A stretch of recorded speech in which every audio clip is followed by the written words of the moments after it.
Praise the Lord and good evening to everyone.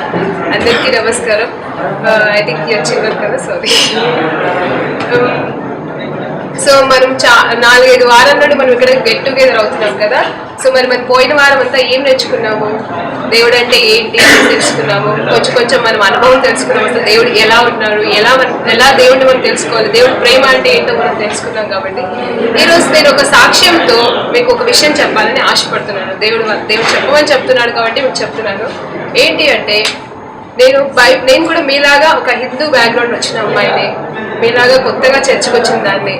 అయితే నేను దేవుళ్ళలోకి కొత్తగా వచ్చినప్పుడు, నేను బైబిల్ని ఫస్ట్ టైం చూసినప్పుడు దానిపైన 2 పుస్తకాలు కనిపించేవి. ఒకటి కొత్త నిబంధన అని, ఒకటి పాత నిబంధన అని చెప్తూ 2 రకాలుగా కనిపించేవి. అప్పుడు నాకు అర్థమయ్యేది కలిసి ఈ నిబంధన అంటే ఏంటి, అసలు ఈ నిబంధన అంటే ఏంటి అని చెప్పేసి నేను ఆలోచించడం మొదలు పెట్టాను. అప్పుడు నేను అప్పుడే కొత్తగా బైబిల్ తీసుకొని చదువుతున్న టైంలో ఈ ఆది కాండంలో 15వ అధ్యాయం నుండి 18వ వచనం నేను చూసింది ఏంటంటే, నా కవనెంట్ మీకు ఇచ్చానని చెప్పేసి అబ్రహాంకు వాగ్దానం చేస్తున్నాడు దేవుడు. అయితే దాని గురించి నేను మొత్తం చదువుతా ఉంటే నాకు అర్థమైన విషయం ఏంటంటే, అసలు కవనెంట్ ఏంటి. ఈ బైబిల్లో చూస్తే 2 పుస్తకాలు ఉన్నాయి. ఒకటి పాత నిబంధన అని ఉంది, ఒకటి కొత్త నిబంధన అని ఉంది. మరి మీ అందరికీ జీసస్ ఎవరు, ఎందుకోసం వచ్చాడు, ఎలా చచ్చిపోయాడు, ఎందుకోసం చచ్చిపోయాడు అనే విషయాలు మనం లాస్ట్ టైం చెప్పుకున్నాం. కాబట్టి ఈసారి ఈ నిబంధన పట్ల మనకున్న అసలు నిబంధన అంటే ఏంటి, అసలు కవనెంట్ ఏంటి అనేది మనం తెలుసుకుందాం, సరేనా? అయితే ఇప్పుడు ఏంటంటే ఫస్ట్ కవనెంట్, నిబంధన అసలు అది ఏంటి, ఎక్కడికి వెళ్ళి వచ్చింది అనేది నేను ఒకసారి ఒక పుస్తకం చదువుతుంటే దేవుడు నాకు చూపించాడు. ఏంటంటే గత కాలంలో మొదట్లో ఎలా ఉండేదంట, ఒక 2 ఫ్యామిలీస్ కలిపి ఒకే ఫ్యామిలీగా అవ్వడానికి నిబంధనలు పెట్టుకునే వాళ్ళం. అంటే ఇన్ కేస్ ఒక ఫ్యామిలీకి ఏదైనా కష్టం వస్తే ఆ ఫ్యామిలీ వాళ్ళంతా ఇంకొక ఫ్యామిలీ దగ్గరికి వెళ్ళి, మాకు ఇలాంటి ప్రాబ్లమ్స్ ఉన్నాయి, మీరు ఆ ప్రాబ్లమ్స్ని సాల్వ్ చేయగలరా అని చెప్పేసి ఒక సహాయం కోసం వెళ్ళే వాళ్ళంట. అప్పుడు వాళ్ళు అడిగేవాళ్ళంట, మేము సహాయం చేస్తాం కానీ తర్వాత మీరు మాతో ఉంటారని గ్యారంటీ ఏంటి అని చెప్పి అడిగినప్పుడు, మరి మనం ఒక నిబంధన చేసుకుందాము అని చెప్పేసి ఒక నిబంధన అంటే ఈ కాలంలో ఏంటంటే ఒక పత్రం రాస్తారు చూడండి, మన దస్తావేజులను రాసుకుంటారు, లేకపోతే సమ్ లెటర్స్ అనేది ఒక ప్రామినెంట్ కింద ఏదో రాసుకుంటారు చూడండి. అలాగే ఆ టైంలో కవనెంట్ అనేది ఒక మాట లాంటిది ఒకటి ఉండేదంట. సో దాని ప్రకారం ఎలా ఉంటుందంటే, ఈ 2 ఫ్యామిలీస్ కూడా చెరువు వైపు నిల్చుని ఆ తర్వాత ఏం చేస్తారంటే నిల్చుని నీకేం కావాలి, మీకేం అవసరాలు నేను ఒకరికొకరు అనుకొని ఆ తర్వాత వాళ్ళు ఒప్పందం చేసుకుంటారంటే ఏంటి, మాట ద్వారా. అది కూడా కేవలం ఒక మాట ద్వారా. అది కూడా ఎలా అంటే, మీరు ఇతరు ఒక జంతువుని తీసుకొచ్చి అతను ఇంకొక జంతువుని తీసుకొచ్చి ఇద్దరు కూడా ఆ జంతువుని చంపేస్తారంట. ఎలా అంటే కరెక్ట్గా 2 ఆఫ్గా చేసి అది ఆ రక్తాన్ని అది ప్రవహిస్తూ ఉండగా దాని మధ్యలో నిల్చొని ఇద్దరు కాదు, అంటే ఒక ఫ్యామిలీ ఇటు ఉంటుంది, ఇంకో ఫ్యామిలీ ఇటు సైడ్ ఉంటుంది. వాళ్ళ ఎడ్ ఆఫ్ ద ఫ్యామిలీ పక్కన నిల్చొని ఆ బ్లడ్ మధ్యలో ఫ్లో అవుతూ ఉంటే ఆ ఫ్లో నుండి ఇద్దరు అటువైపు ఇటువైపు నడుస్తారంట. వాళ్ళు నడుస్తున్న టైంలో ఏంటంటే ఒప్పందాలు చేసుకుంటా ఉంటారంట. నీకు నేను ఇది ఇస్తున్నాను, నీకు నా పైన ఈ అధికారం ఉంటుంది, నా కుటుంబం నుండి నువ్వు ఇది పొందుకుంటావు, నీ కుటుంబం నుండి నేను ఇది పొందుకుంటాను అని చెప్పేసి ఇలా అనుకుని వాగ్దానం చేసుకుంటా ఉంటారంట. ఆ తర్వాత ఏమవుతుందంటే వీళ్ళకి సంబంధించిన ఆస్తి అంతా వీళ్ళకి సొత్తు అవుతుంది, వాళ్ళకి సంబంధించిందంటే వీళ్ళకి సొత్తు. అంటే వాళ్ళిద్దరు ఏమవుతుందంటే, ఇప్పుడు సపోజ్గా వీళ్ళు రెడ్డి గ్రూప్ అనుకోండి, రెడ్డి ఫ్యామిలీ అనుకుందాం, వీళ్ళు రావుస్ ఫ్యామిలీ అనుకుందాం. అప్పుడు వాళ్ళ 2 ఫ్యామిలీలు ఒకే ఫ్యామిలీ అయిపోయి రెడ్డి అండ్ రావు ఫ్యామిలీ లాగా రెడ్డి రావు ఫ్యామిలీ లాగా అయిపోతుంది. అంటే ఏంటన్నట్టు వీళ్ళకి కొన్ని హక్కులు ఉంటాయి. ఈ నిబంధనలో కొన్ని ఎలా అంటే సిస్టమాటిక్స్ చెప్పాలంటే దీంట్లో కూడా మళ్ళీ ఈ కవనెంట్లో కూడా కొన్ని పెట్టుకుంటారు అనమాట. ఇన్ కేస్ బ్రేక్ చేస్తే ఏంటంటే, ఇన్ కేస్ ఇతను కానీ ఈ రెడ్డి ఫ్యామిలీ అతను కానీ ఏమన్నా వాళ్ళు చేయాల్సింది చేయకుండా ఉంటే ఇతన్ని చంపేసే అంత అధికారం కూడా వాళ్ళకి. అంటే అది బ్రేక్ చేసేదానికి అసలు ఛాన్స్ లేదు. అది ఎలాంటి టైంలో నిబంధన అనేది బ్రేక్ అవుతుంది, కేవలం మనిషి చనిపోయినప్పుడు మాత్రమే, ఆ కుటుంబం వాళ్ళు ఈ కుటుంబాలు అంతమైనప్పుడు మాత్రమే ఆ నిబంధన అనేది తొలగిపోతుంది. అంటే నేను చూసింది ఏంటంటే, ఈ నిబంధన బైబిల్ ప్రకారం చూస్తే దేవుడు అనేవాడు అబ్రహాంకి ఇచ్చి ఉన్నాడు. దీన్ని పోల్చి చూస్తే మరి నాకు అర్థం కాలేదు ఇక్కడ. మరి అందులోనేమో అలా నిబంధన ప్రకారం ఏదో జంతువులను చంపేశారు, దాని తర్వాత ఏదో అటు ఇటు ట్రాన్స్ఫర్ చేసుకున్నారు, వాగ్దానం ఇచ్చుకున్నారు.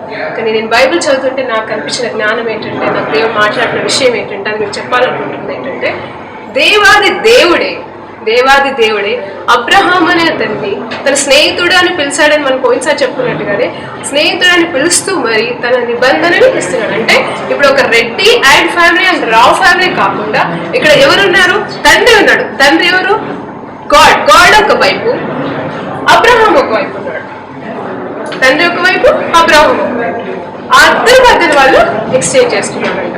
అది మనం అదే 15వ అధ్యాయం చదివినట్టయితే దాంట్లోనే ఉంటుందన్నమాట. అంటే దేవాది దేవుడే మన కోసం నిబంధన చేస్తే అది దేవుడికి సంబంధించిందంతా ఏమైపోతుంది? మనదని ఎలా అవుతుంది? మనం ఒకసారి చదువుకున్నాం, గుర్తుందా? అబ్రహాంకి వాగ్దానం ఇచ్చాడు. నీకు నేను జనులకి తండ్రిగా చేస్తాను, నీ డిసెండెంట్స్ అంతా కూడా, అంటే నీ వారసులంతా కూడా నీ బ్లెస్సింగ్స్ ని పొందుకుంటారు అని చెప్పేసి దేవుడు వాగ్దానం చేసి ఉన్నాడు. ఆ వాగ్దానంలో ఏమవుతుంది? అబ్రహాం పిల్లలంటే ఎవరు? అబ్రహాం డిసెండెంట్స్ అంటే ఎవరు? మనమై ఉన్నాం. అబ్రహాం వంశం నుండి వచ్చిన వంశావళి ప్రకారం చూస్తే అది మనమే అవుతున్నాం కాబట్టి అది మనమై ఉన్నాం. అంటే మనం అబ్రహాంకి ఏదో ఒక రకంగా మన కుమారులమై ఉన్నాం కాబట్టి జీసస్ క్రైస్ట్ దేవుడు మన కోసం చనిపోయిన ఆ రక్తం అక్కడైతే ఏమైంది? అక్కడైతే ఏమైంది? జంతువుల రక్తం చిందించారు. ఇక్కడ జీసస్ క్రైస్ట్ రక్తం చిందించబడింది మనకి. అంటే ఆ ఫ్లో ఎలా వచ్చింది? దేవుడు అబ్రహాంకి ఇచ్చిన వాగ్దానం, ఆ తర్వాత జీసస్ క్రైస్ట్ నుండి వచ్చిన రక్తము. ఆ రక్తం ద్వారా మనము ఆ నిబంధనలోకి ఎంటర్ అయిపోతున్నాం. అంటే ఏంటి? దేవుడికి సంబంధించిన ప్రతిదీ మనం పొందుకుంటాం. మరి దేవుడికి సంబంధించింది ఏముంది? వెండి బంగారము సమస్తము నాదని చెప్తున్నాడు. అవునా? ఇంకొకటి, దేవుడి రాజ్యంలో ఉన్నదంతా మంది అయిపోతుంది, అంతే కదా? అంటే ఇప్పుడు ఈ రెండు ఫ్యామిలీస్ అంటే ఇంట్లోకి వెళ్ళి నాకు ఇది పలానా వస్తువు కావాలి, సరే అక్కడ అరటిపండు ఉంది మీ ఇంట్లో, నాకు కావాలంటే నేను తీసేసుకుంటాను. లేకపోతే ఈ ఇంట్లో ఇంకొకటి ఉంది, నాకు ఒక మంచం కావాలి ప్రస్తుతానికి అర్జెంటుగా అంటే మంచం తెచ్చేసుకుంటాం. అలాగే ఇప్పుడు దేవుడి దగ్గర ఏదైనా సరే మనం పొందుకోవడానికి ఛాన్స్ ఉంది. అది మనం ఏ రకంగా అడుగుతాము? నాకు కావాలి, ఇస్తావా అయ్యా అని మనం బతమాల్సిన అవసరం లేదు. డైరెక్ట్గా వెళ్ళి నేను అది కావాలి, నేను తీసుకుంటున్నాను. అది ఎక్కడ? దేవుడి ఇంట్లోకి వెళ్ళి, దేవుడి దగ్గరికి వెళ్ళి. అంత ఆ అర్హత మనకి అబ్రహాం ద్వారా మనకి ఇచ్చి ఉన్నాడు. సరే, మనం ఎలా పొందుకుంటాం ఆ విషయాన్ని, మనం ఎలా పొందుకుంటాం అనేది మనం ఆలోచిస్తే దేవుడి పిల్లలు మనం అయినప్పుడు మాత్రమే. అంటే అబ్రహాం పిల్లలు మనం ఎలా అవుతాము, దేవుడి పిల్లలు ఎలా అవుతాము అనేది చెప్తుంటే దేవుడిని నమ్మాలి ఫస్ట్ మనం. ఎలా అంటే ఆయన మన కోసం రక్తం చెందించి మరణించి ఉన్నాడు, అంతే కదా? మరి అసలు ఆ దేవుడు మరణం అనేది లేకపోతే అబ్రహాం నుండి వచ్చిన ఆ ఆశీర్వాదాలు మనకి రావు అని చెప్పేసి బైబిల్ చెప్తుంది. కాబట్టి మన ముందు దేవుడిని తనే నిజమైన రక్షకుడని, తనే మన కోసం మరణించిన దేవుడని, ఎవరు చేయలేని కార్యాన్ని తను మన కోసం చేశాడని మనం నమ్మిన రోజున మనం ఆ బ్లెస్సింగ్స్లోకి, ఆ అర్హతలోకి, ఏ అర్హత?